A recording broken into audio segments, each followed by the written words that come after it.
Nobel laureate Bob Dylan bringing us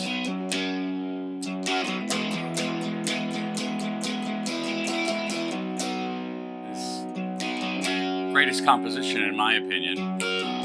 Not a literary composition, not a song, not a poem, not words, just this music.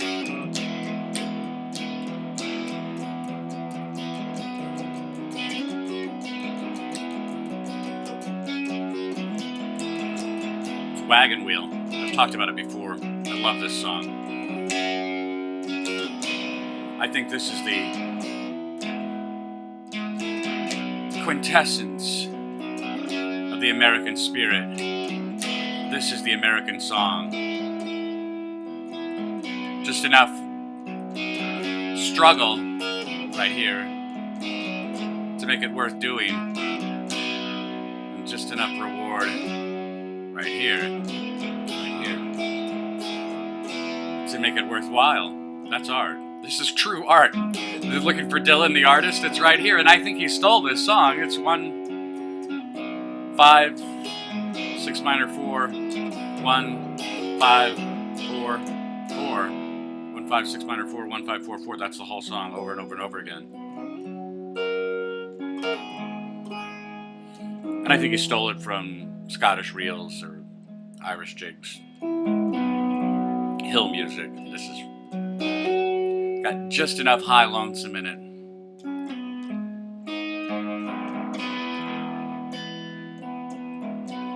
But just enough optimism. This is a song about yearning and winning.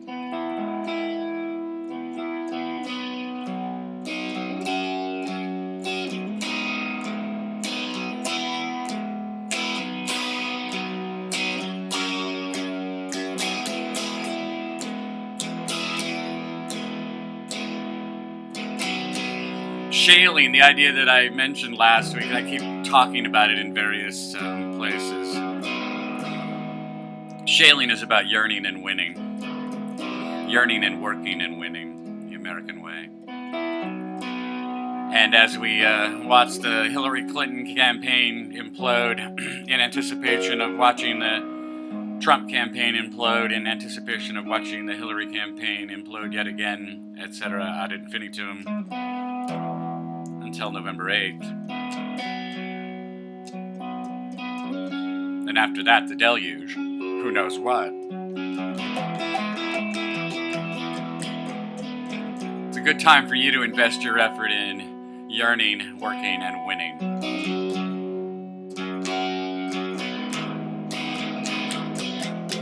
Playing the guitar today in order to punish Judah Hoover for saying he liked it.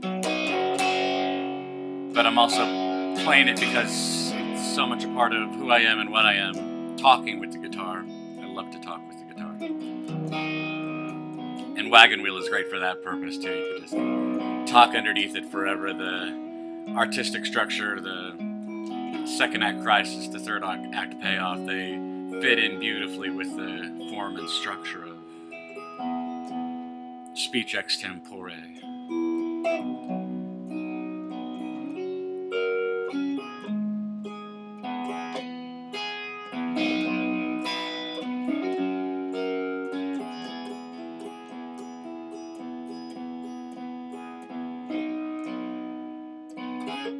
But I would say, don't despair. I mean, that really is what I want to say this Sunday, is don't despair. I have been gradually awakening to the idea that I have lived my entire life in a golden age and didn't know it. That, people my age are looking around us in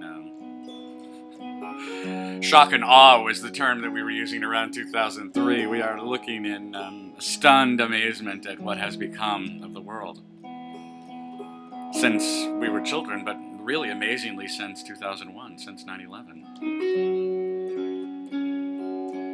And we are, should be boundlessly grateful that the Caesar who should have conquered the world by now, the Alexander who should have rolled us up in 3 days tops, we should be grateful that that tyrant evidently was aborted. because the world is ripe for him, and where is he? The worst we face is Hillary, Trump, Vladimir Putin.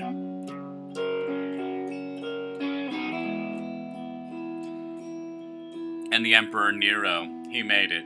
Caesar didn't, but the Emperor Nero in the form of Barack Obama. I said last week that the 7th rule of the Church of Splendor is keep your own counsel. That's false. That is the 6th rule of the Church of Splendor. The 7th rule of the Church of Splendor is look out for your own. Look out for your own. And that's what is the connection between my awful guitar playing and my punishment of Judah Hoover for asking for it, as it were, is to say to you, what are you doing in your own behalf as we watch the world we have always known roll fast or slow toward oblivion? The handcart we have put all our eggs in is rolling toward hell. What are you doing about it? What are you doing to get your eggs out of that basket? What are you doing to look out for your own? And it happens that udemy.com, udemy.com, is having a sale on all of their courses right now. Their courses are amazing anyway. They're having a sale. It's like $10 or $15 for everything, like 20,000 courses. I expected, when the economy collapsed in 2008, I thought, well, okay, here's a whole lot of people who are going to be out of work, but they're out of work at a time when the entire database of human knowledge is available on the internet for free. Massive quantities of information. Anybody can learn anything they ever wanted to know, and all at once they have time. And I thought that's what would happen. I was anticipating a new Athens as suddenly liberated people, liberated from the drudgery of their day-to-day grind, had the opportunity to go to places like udemy.com or the Khan Academy or Coursera, or there are many others, online universities, and learn the skills necessary to come out of that stalled economy amazingly better off, to learn the job skills that they needed to make more money, but also to learn the lifestyle information that they wanted to have, such as this, learning to play the guitar badly. I want to learn to play the piano. I've been saying that for years, but I'm doing it this year. I have signed myself up, and I am punishing my right hand to learn how to make alien chord structures. My right hand does the job of two hands on the guitar. As bad as I am on the guitar, my right hand is excellent. I can pull a lot of noise out of it.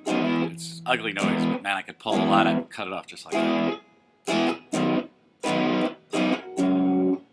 But what I would say to you, everybody who happens to be listening to me, is that you should be doing something to improve your survival skills right now. And not necessarily just survival skills, but survival skills should be a part of what you're learning. My grandfather, I've mentioned my grandfather. My grandfather bought a one-room tar paper shack that he moved my grandmother into.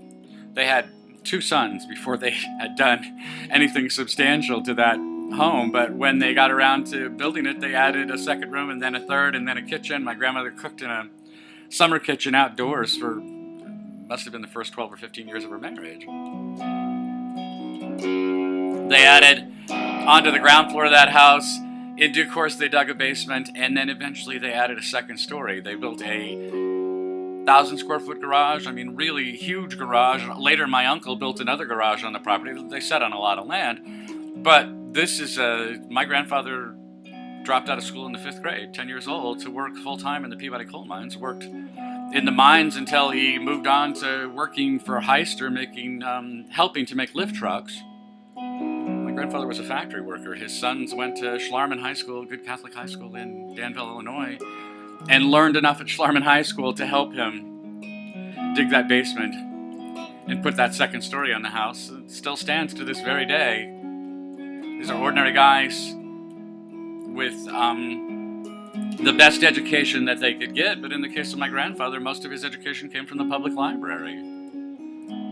12 hours a day, 6 days a week, and still had time for the books that he loved, and that he inculcated a love for learning in my Uncle Jack particularly, in my Uncle Mark, in my sister, in me.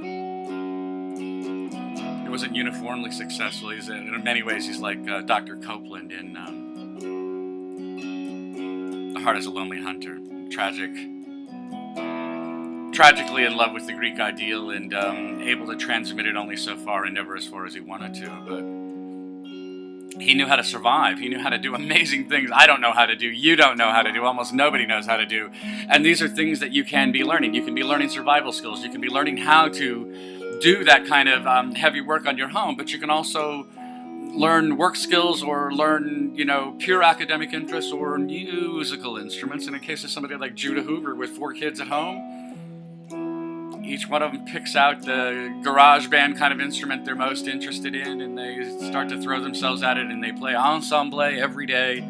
You practice alone with your instrument to get better, but you practice with us as a group to get better as a group. And you don't make the Partridge Family, and you're not looking to do performances at church or anything like that. What you're looking to do is to have more time with your family, each one of you cultivating a brand new skill and mastering it together, and mastering it as a family activity. This has got everything in the world that I love: intellectual mastery, practical skills, and strengthening that strategic love, those bonds of family that cannot be replaced by any sort of friendship, affinity relationship. What could be better? And meanwhile, you're looking out for your own as opposed to looking over your shoulder, wondering what fate's going to befall you next. Fate is what happens to the unprepared, and what you've got time to do right now, and who knows if it's an opportunity that will persist into the future. You've got the opportunity to prepare yourself for what might happen, and in so doing, you stand a much better chance of coming through whatever befalls you with the maximum amount of happiness.